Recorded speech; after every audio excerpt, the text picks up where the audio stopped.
Historia de la filosofía, por Nicolás Abagnano, volumen 3, 334, parte séptima, la filosofía entre los siglos XIX y XX, capítulo 16, últimos avances, 865, la utopía negativa. Parece descubrirse un renacimiento de la utopía, ya en la interpretación dada por algunos nuevos teólogos a la escatología cristiana. Se trata de una utopía que tiene un carácter más negativo que positivo, porque a diferencia de la utopía clásica, Platón, Tomás Moro, Campanella, Fourier, que prescribía, incluso en sus detalles, la forma de la ciudad ideal, se encuentra sobre todo en la crítica disolvente de la sociedad real. El carácter negativo de la nueva utopía se acentúa en el movimiento que figura bajo la etiqueta de Escuela de Frankfurt. Comenzó en Alemania, en Frankfurt del Main, cuando, en 1931, el Instituto para la Investigación Social pasó a ser dirigido por Max Horkheimer, nacido en 1895, y cuyos mayores representantes son Theodor W. Adorno, Frankfurt, 1903-1969, y Herbert Marcuse, nacido en 1898 en Berlín. Desterrados de Alemania al triunfar el nazismo, estos pensadores trabajaron y enseñaron luego en los Estados Unidos de América. Horkheimer y Adorno volvieron a Frankfurt después de la guerra. Marcuse continúa en Norteamérica. Los tres entrelazan estrechamente la investigación filosófica con la sociológica y psicológica y declaran que se inspiran en Hegel, Marx y Freud. Pero, por un lado, se refieren a Hegel para insistir en el absolutismo de la razón y en el carácter negativo o dialéctico de la misma razón, ignorando o desconociendo la identidad positiva de realidad y racionalidad, que es la tesis fundamental de Hegel. Se refieren a Marx sobre todo para la crítica de la sociedad capitalista y pronóstico de su fin inminente, ignorando o despreciando tanto el desarrollo de la estructura económica, que, según Marx, tendría que determinar el paso a la sociedad socialista, como el concepto marxista de que el hombre está constituido esencialmente por necesidades y relaciones de producción y de trabajo que sirven para satisfacerlas. Se refieren a Freud por el concepto del instinto, entendido como tendencia a la vuelta a una situación originaria, y por el concepto de la represión que el instinto experimenta en la civilización, ignorando o descuidando la función positiva que, según Freud, dicha expresión ejercita a través del superego, tanto en la formación de la civilización como en la de la personalidad humana normal. Horkheimer ha publicado sus primeros escritos, recogidos más tarde bajo el título de Teoría Crítica en 1969, y después ha publicado esporádicamente otros escritos que han sido recogidos bajo el título de Para la crítica de la razón instrumental, 1967. Un ensayo de 1947, publicado en América, Eclipse de la razón, contiene el tema hegeliano en cuyo derredor giran todas sus reflexiones: la distinción entre razón objetiva y razón subjetiva. La razón objetiva es la de los grandes sistemas filosóficos, Platón, Aristóteles, la escolástica y el idealismo alemán, que tiende a establecer una jerarquía de todos los seres y el fin supremo al que todos deben conspirar.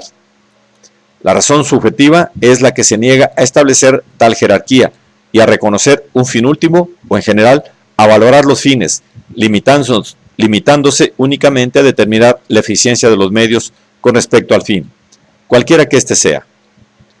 La razón subjetiva es el instrumento para el dominio sobre la naturaleza, y mediante este dominio, para el dominio sobre el hombre. En efecto, los esquemas a que obedece la visión que el hombre tiene de la naturaleza se reflejan en la imagen que el hombre tiene de otro hombre y transforman las relaciones interhumanas en una forma de sometimiento del hombre por parte de la sociedad en que vive. Sin embargo, Horkheimer afirma que el dualismo de razón objetiva y razón subjetiva, lo mismo que el de espíritu y naturaleza, es solo aparente, aunque en el mismo se exprese una antinomia real. Eclipse de la razón, página 150. El objetivo de la filosofía no consiste en volver a la tradición objetivista del pasado, sino más bien a la destrucción del presente mediante un progreso hacia la utopía, que consiste en la negación o en la renuncia de todo lo que es inútil para el hombre e impide su libre desarrollo. En el libro escrito en colaboración mutua por Horkheimer y Adorno, Dialéctica del Iluminismo, 1944, que se mantiene en estado fragmentario, esas ideas se mantienen sustancialmente con la identificación de la razón subjetiva o instrumental con el iluminismo. El iluminismo se refiere a las cosas como el dictador a los hombres, que conoce en cuanto está en disposición de manejarlos. El científico conoce las cosas en la medida que es capaz de hacerlas. De esta manera, su in se convierte en para él. En la transformación, la esencia de las cosas se revela siempre como ella misma, como sustrato del dominio. La obra quiere ser una crítica radical de la sociedad contemporánea, pero resulta más bien una colección desordenada de lugares comunes erigidos en juicios inapelables. Solo se salvan de la condena Nietzsche en sus aspectos deteriores y el Marqués de Sade, porque al proclamar la identidad de razón y dominio, las doctrinas despiadadas son más piadosas que las de los lacayos de la burguesía. Los Minima Moralia, 1951, del mismo Adorno, van dirigidos expresamente a la defensa del individuo o de la experiencia subjetiva. Nada se dice de la relación en que se encuentre el individuo o la experiencia subjetiva con la razón subjetiva o con la razón objetiva, de que se hablaba en las obras anteriores. Refiriéndose a la lección del anarquismo y sobre todo a Stirner, Adorno cree, por un lado, que el individuo es la única realidad última, la esencia suprema, pero por otro lado afirma que esta realidad es la sociedad contemporánea, que esta realidad en la sociedad contemporánea está reducida a apariencia o a inesencia, porque la sociedad es un sistema que no solo oprime y deforma a los individuos, sino que penetra hasta en aquella humanidad que antes los determinaba como individuos. Pero, ¿en qué sociedad los individuos estaban determinados como individuos? ¿Cómo puede el individuo ser tal si está determinado a serlo? ¿Cómo puede una organización social cualquiera abolir o anular la esencia? ¿Y qué es una esencia que puede ser reducida a una apariencia?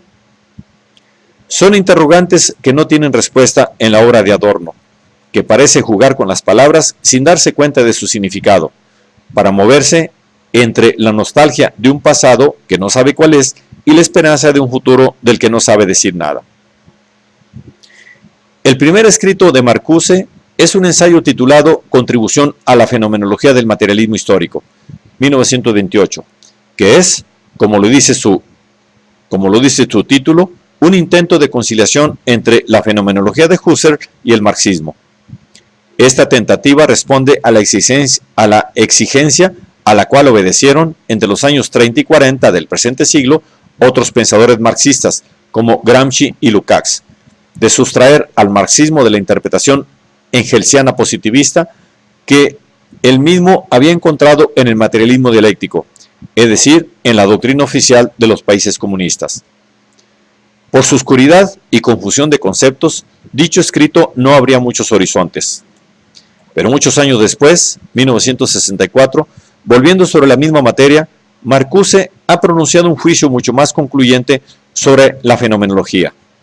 Husserl considera justamente que la razón tiene una validez suprafactual y supratemporal, de tal manera que la realidad descubierta y definida por la razón es racional en cuanto es contra el hecho inmediatamente dado. Husserl reconoce con toda justicia el fetichismo de la universalidad y de la racionalidad científica, descubriendo los específicos fundamentos histórico-prácticos de la ciencia. Esto es, que la ciencia no es más que una simple estructura tecnológica. Finalmente, reconoce también que la idea de la razón es la del telos del hombre en cuanto hombre, la realización de la humanitas. Pero esto no significa que el humanismo se haya degradado a una mera ideología, o por lo menos que se haya degradado convirtiéndose en una ideología. Queda el hecho de que el humanismo sigue siendo actualmente una ideología, un valor más alto que influye poco en el carácter inhumano de la realidad. Y queda en pie la pregunta de si la filosofía sea totalmente inocente de este desarrollo, si no es ella misma culpable de faltar a su objetivo de teoría, de razón, es decir, de promover la realización de la humanitas. En realidad, los escritos de Marcuse van dirigidos sustancialmente a demostrar que la filosofía ha decaído de su objetivo de realizar a través de la razón la humanitas y que esta tarea haya de confiarse hoy a la praxis, en el sentido marxista, o sea, a fuerzas políticos-sociales revolucionarias. Los escritos principales de Marcuse son los siguientes: La ontología de Hegel y los principios de una teoría de la historicidad, 1932. Razón y revolución, Hegel y el surgir de la teoría social, 1941. Eros y civilización, 1955. El marxismo soviético, 1958. El hombre de una sola dimensión, estudios sobre la ideología de una sociedad industrial avanzada, 1964. El fin de la utopía, 1967. Ensayos sobre la liberación, 1969. Lo que permanece constante en la obra de Marcuse es la crítica radical y la condena sin apelación de toda la sociedad contemporánea, incluso en los aspectos que él considera como progresos respecto a los estados anteriores de esta sociedad. Pero desde el punto de vista filosófico, las oscilaciones de su pensamiento son desconcertantes. Alguna vez se reconoce el principio de la realidad en la razón, otras veces en el instinto. La razón es considerada unas veces como el momento crítico y negativo de la realidad, y otras veces, hegelianamente, como la misma realidad. A veces es el deber ser que se contrapone al ser, la ideología destinada a sustentar la realidad y a estimular las fuerzas de renovación de la sociedad. Otras veces, por el contrario, se la considera como comprensiva de lo bueno y de lo malo, de lo humano y de lo inhumano, de la sociedad ideal y de la sociedad real. Esto ocurre por el instinto. Por un lado, el instinto es, para Marcuse, la fuerza primordial y creadora de la vida, que empuja al placer y a la alegría, en cuyo caso no debería padecer ni represiones ni límites. Por otro lado, admite cierta forma de represión y hasta una transformación biológica radical del propio instinto. De esta oscilación entre los principios de la realidad desciende o deriva la otra sobre los principios fundamentales de que se sirve Marcuse y, en primer lugar, sobre el de la libertad. Por un lado, se identifica la libertad con la necesidad de la razón y por otro lado, con la elección. Empleando los conceptos del existencialismo contemporáneo, Marcuse habla de posibilidad, de elección, de proyecto.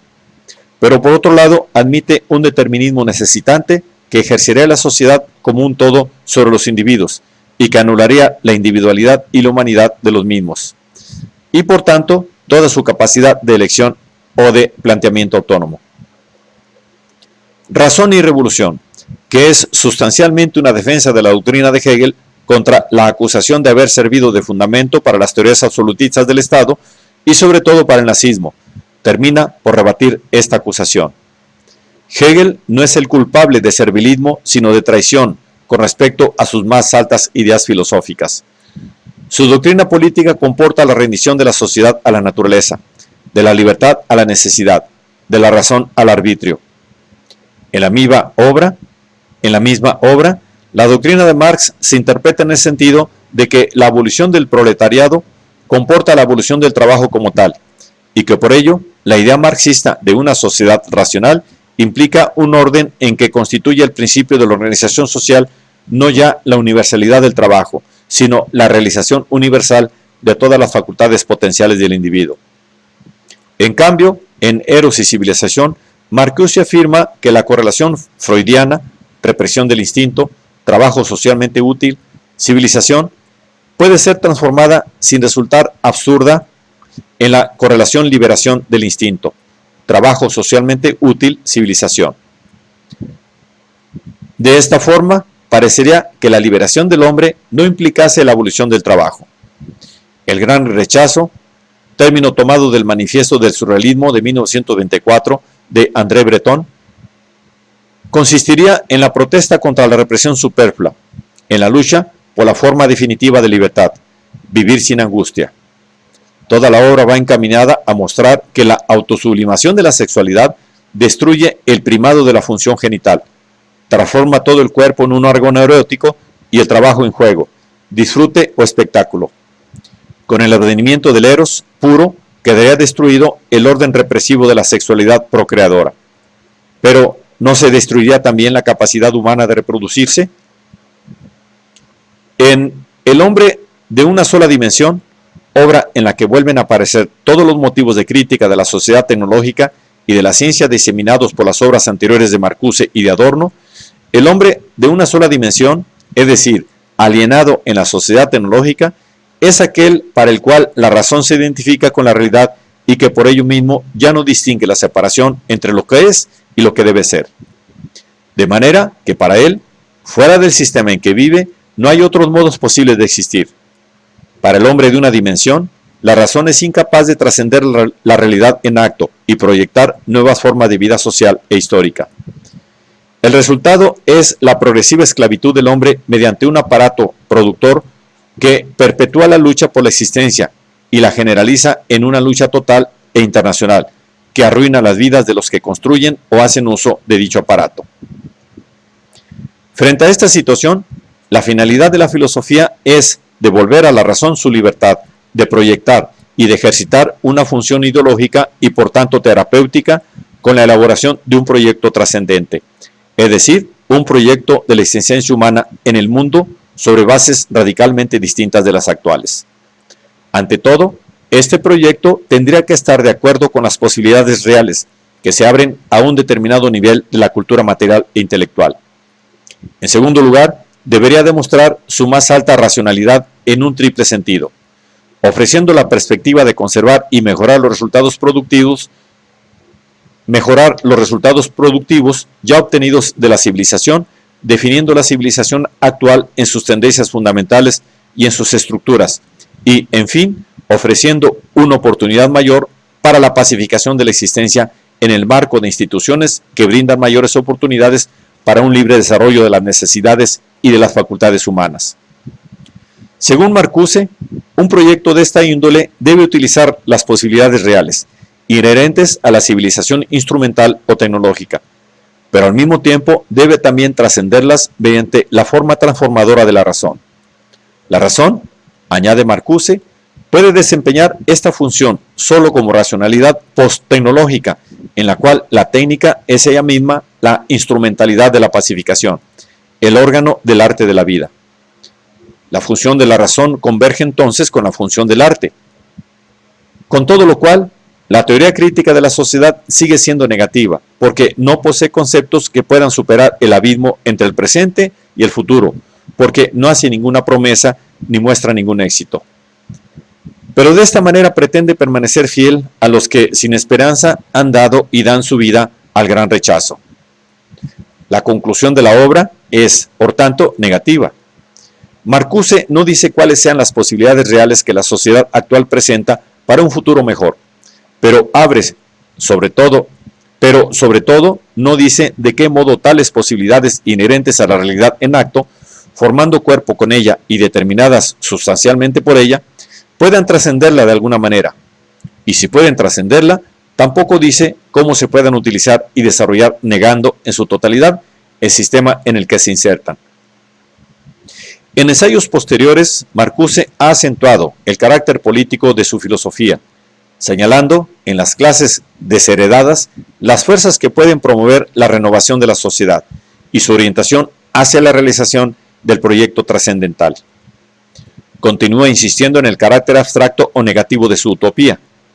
Las posibilidades de la nueva sociedad, ha escrito recientemente, son tan abstractas y tan lejanas e incongruentes respecto al universo de hoy que hay que renunciar a cualquier tentativa de identificarlas en los términos de este universo. Entonces, ¿cómo se habla de ellas? No obstante, Marcuse admite que no es simplemente malo, que también produce bienes y que la gente halla en el mismo satisfacciones reales. Puede haber sociedades mucho peores, y las hay en la actualidad. El sistema capitalista tiene el derecho de pretender que los que se afanan en sustituirlo justifiquen su acción. Pero, ¿cómo pueden justificarlo si no saben decir nada sobre lo que debería sustituirlo? La crítica de la sociedad contemporánea es, como hemos visto, primordialmente dirigida en contra de la organización tecnológica de la misma y de los valores que la fundamentan. De ella germina también, por consiguiente, inspiraciones y nostalgias hacia otra forma de vida asociada que prescindan de aquellas organizaciones y de aquellos valores. Vuelve la nostalgia por aquello que es primitivo, natural, simple, informal, no reducido a un modelo que implique previsión, medida y programación.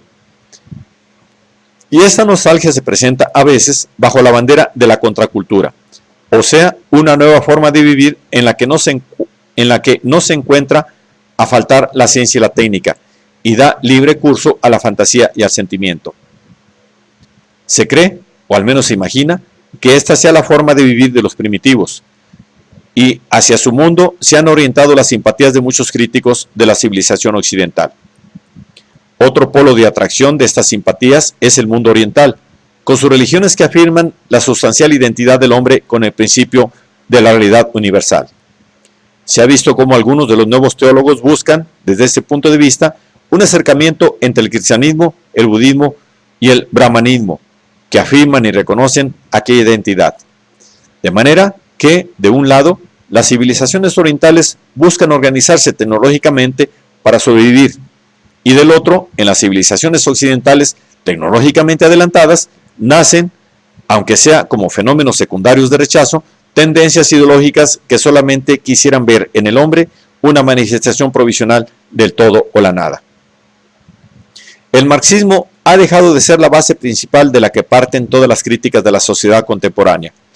Por un lado, muchas de las ideologías que en él se inspiran intentan, no sin sagacidad capciosa, romper las estructuras determinantes, presentándolo en forma más libre y liberal que acoja y salve ciertos valores fundamentales de la civilización occidental. De hipótesis revolucionaria, el marxismo se transforma en este caso en proyecto de compromiso ideológico abierto hasta las posibilidades más avanzadas.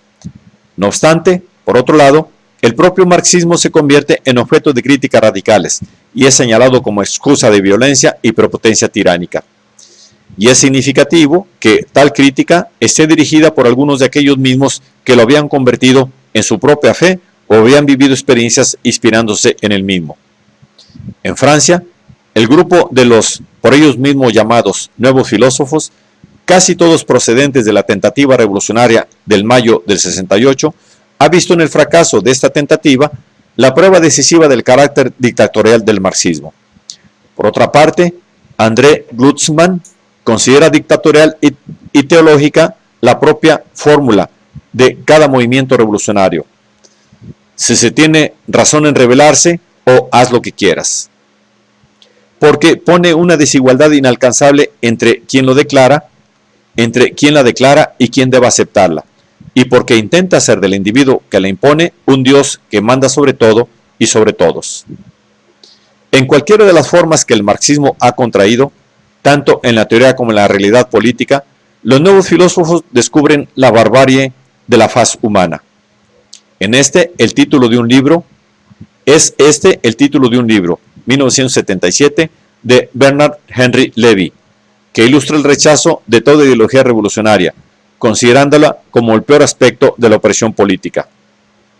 Un grupo de jóvenes filósofos conduce, en este sentido, la batalla contra el marxismo y contra la filosofía francesa de estos últimos años, que en mayor o menor grado se inspira en el marxismo. Menos clara es la dirección positiva hacia la cual estos jóvenes filósofos intentan dirigirse. En algunos de ellos se pronuncia la vuelta a la metafísica clásica y a las fuentes de la ética que salve el honor y la libertad del individuo en frente de cualquier forma de opresión. Pero más que otra cosa, este movimiento parece señalar en Francia el fin del clima filosófico dominado por la política y un nuevo camino hacia la búsqueda independiente.